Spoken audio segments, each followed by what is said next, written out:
sa firing line. Live sa aksyon na firing line. DepEd Region 6 Information Officer, Sir Hernani Escolar Jr. Sir Hernani, mayong gabi.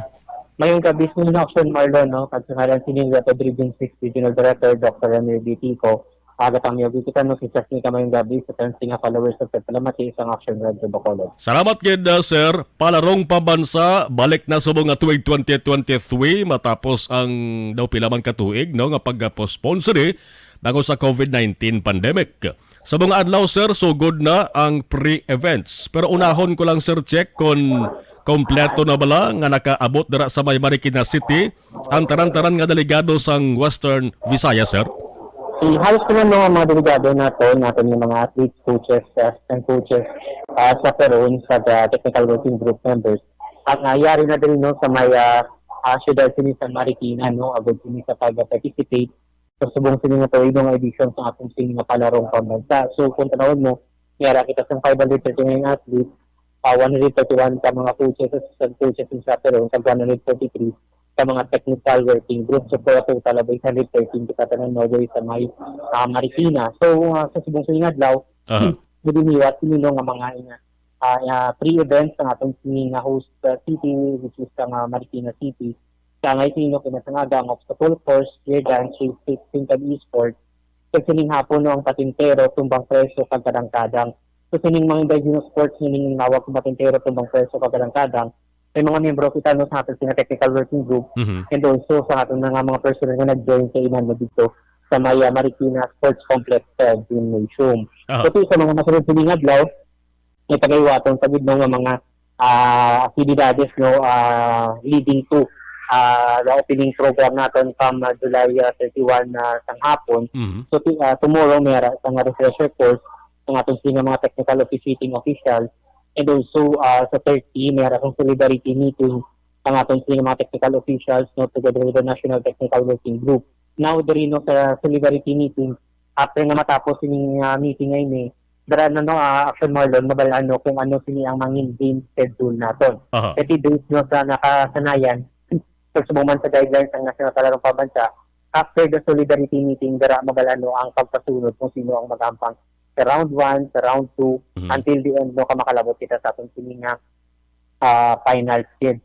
And also, drama ni lay down, no, ang atong sining mga ground rules nga pag-aagrihan no, sa tanan sining mga technical officials. Now, come ang atong sining August 1, that's the opening day, no, sa atong sining palarong pambansa sa July 31 sang hapon.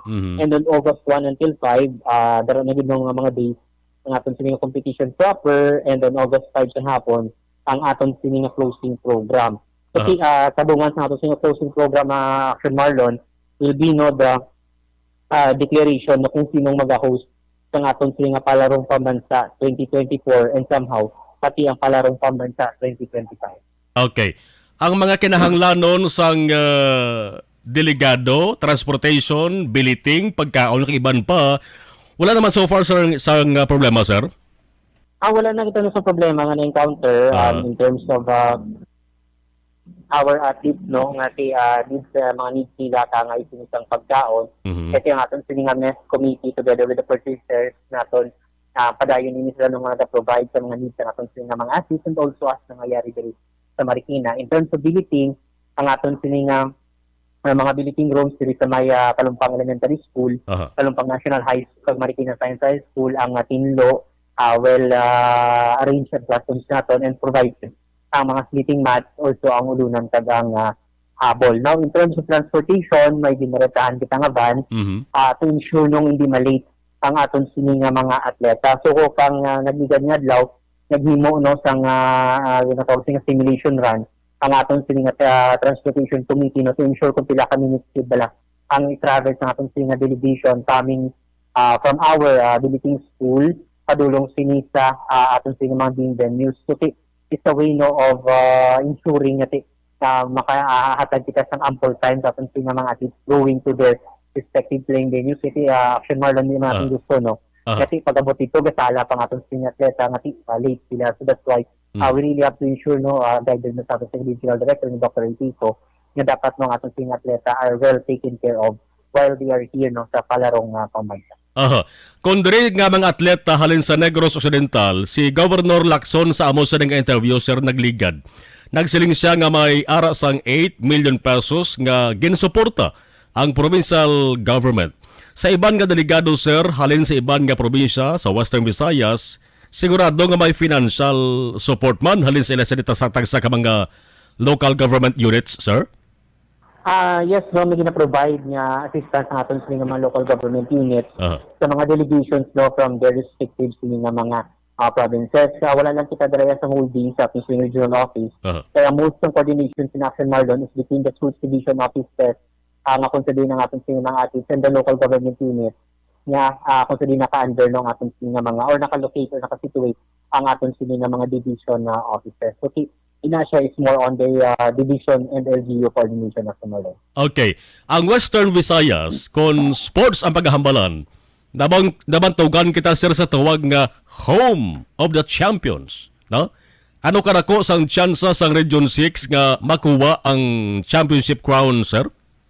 Ati, kung tanawin mo, no, tanan nga preparation, tanan sining coordination, tanan sining coordination ng giniwa himo na sa atong sining regional director ni Dr. Ramiro Butico together with our regional sports officer, division sports officer to ensure no nga makuha nato no ang rank 1 for this year's palarong pambansa. Kaya tingong tanawon mo sa Action Marlon no sa 2008 until 2013 yara kita sa rank 2. From 2013 until 2019 yara kita sa rank 3. Kasi ang handong sa aton sining regional director no nga mas malakawan natin yung rank 1 rank 2 natin sa rank 3 nga na-record na sa previous sining 2 so that's why handong bigyan na sa nga rubos sining delegasyon no sa Region 6 so makuha no ang rank 1 for this year's edition of palarong pambansa. That's why to suporta kita sa aton sining mga athletes kaya kita nga mga members ng technical working group. We are here no, to provide the necessary support sa ila. Agad nga ang atong mga athletes na makafocus kid sa more no hindi sila ma-distract sa naman sining mga problems kasi kita sa technical working group gina-provide natin ng mga needs nila to ensure na that they stay focused on their game. Sir, ano nga rayon, sir man, ang makasiling kita nga daw amogid permi ang mabakod-bakod nga kakompetensya sa Western Visayas man? Kung basihan naton ang mga naliligad, sir, nga palaro, NCR magyapon subong? Usually no nga aton sa mga kagitan mga makontra din naton sa babaw sini sa DNCR, Region 4A, sa ang Davao and also ang Region 7. Usually amoy na sa mga regions no ang atong sini nga kompetensya. Dati kung tanawin sini natin based on the historical records sa atong sini palarong pambansa, ang nag-aagaw din no most sa top 1, 2, and 3 are NCR, Region 4A, sa ang Western Visayas sa Action Marlon. So may dako kita nga tsansa ha. Ako galaom ko sir nga kamay pa nga malampawasan ta ang mga nagluluto sa aton sa nagaligad nga palaro no. Sir, i-check ko, by the way check ko sir kung sa sini nga palaro may ara man kita sir hampang nga women's football no. Wala ako diri sang list subong sang hampang no. Sa football, like ito isang actual gid list ni na captain currently. But football boys for elementary alang ang ara, subong football boys for secondary. Wala sang football nga nakalista no. Dapat yung na captain nga list of events nga kung sila ng mga coaches naka-register Action Marlon. Okay. Na-question ko na sir kay Silengko ang pagdaog bala nagligad sa National Women's Football Team la kontra sa New Zealand nagligad FIFA Women's World Cup. Silengko makahatag gini sir sang dugang inspiration sa mga atleta naton diri sa Pilipinas mo. Makin mo historic ang ilas kadalagan kontra New Zealand. Kag ang Pilipinas maengkwentro naman ni sir sa Norway the or-die game sa Domingo sang hapon. Silang ko base ang masunod nga team or player nga kinalahon mga blaster sa international nga hampang or World Cup base kon halin or produkto pa sa sining palarong pambansa. Amo na gani no. That's why diri sa palarong pambansa Action Marlon. Not only the football no but also with the other sining nga mga games no. Yes. No ang pamagi man agad sila nga makadiscovery man kita no sa tawag sila natin nga mga record breakers. Mhm. Kasi sa pinaliktan nga sinino nga palaro pa man sa 2019, I think mayara kita sang hindi man nabuo no sa 8 sini ka mga record breakers that came from Region 6.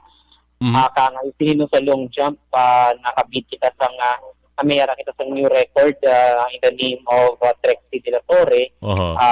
Ina siya no record breaker na siya sa 2019.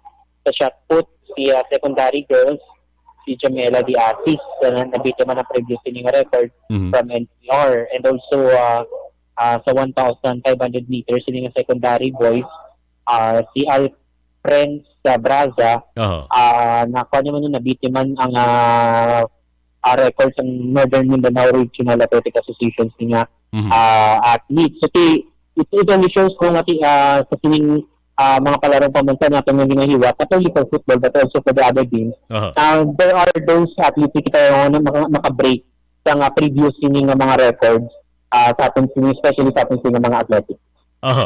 Bilang spokesperson sa NGADEP Ed Region 6, anong imo sa mensahe sir sa pamilya sa mga delegado sa Western Visayas nga subong tener sa Marikina, anong mensahe mo sila sir? Sa ating sining mga ginikana no, sa mga kabataan o mga athletes na kanyari dito subong sa may syudad sining sa Marikina, may pamtang nung inyo sining pamintaran sa mga kabataan ninyo dire, they are all provided ang ila sining mga needs, ang ila sining safety, ang ila healthy na monitor din naton. And also no, to ensure the safety of your kids nung mayari dito sa may Marikina, nag-ensure kita nung mayari kita sa curfew. Meaning no, nga every 10 o'clock in the evening, wala na sa may nagalagaw pa. There is a sustainability in school. No, that it's a way no, to ensure na wala sa may makabong inyong toward incident. And also, nakasandby man rin ng atong mga medical team.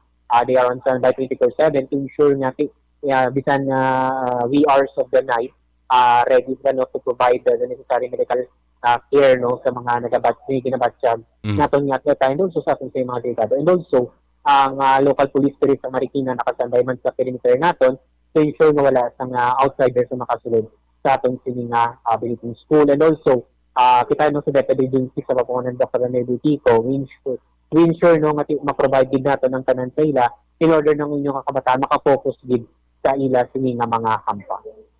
Mr. Hernani Escolar, sir, good luck dira sa inyo kag kabay pa nga magkuha nato ng kampeonato.